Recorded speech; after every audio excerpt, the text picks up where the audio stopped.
પૂર્ણિમાના પરમ પવિત્ર દિને સૌ કોઈ હરિભક્તોએ વિશ્વ શાંતિ સત્સંગ દીક્ષા મહાયજ્ઞમાં યજમાન તરીકે ખૂબ અભૂતપૂર્વ લાભ પ્રાપ્ત કર્યો છે। આપણે સૌ ખૂબ મોટી સંખ્યામાં અત્રે ઉપસ્થિત થયા છીએ ત્યારે આપ સૌ યજમાનશ્રીઓને નમવાની બાકી હોય તો આપણા વિભાગમાં યજ્ઞકુંડ સંચાલકને અવશ્યથી આપણી હાજરી પુરાવીએ। ઓનલાઈન હાજરી પુરાવાની જેમની બાકી હોય તેઓ સત્વરે પોતાના વિભાગમાં યજ્ઞકુંડ સંચાલકને પોતાની હાજરી પુરાવશો એ જ ખાસ નમ્ર વિનંતી। સાથે સાથે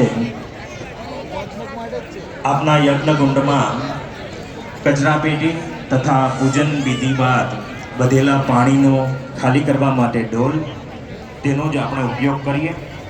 આ યજ્ઞશાળાને આપણે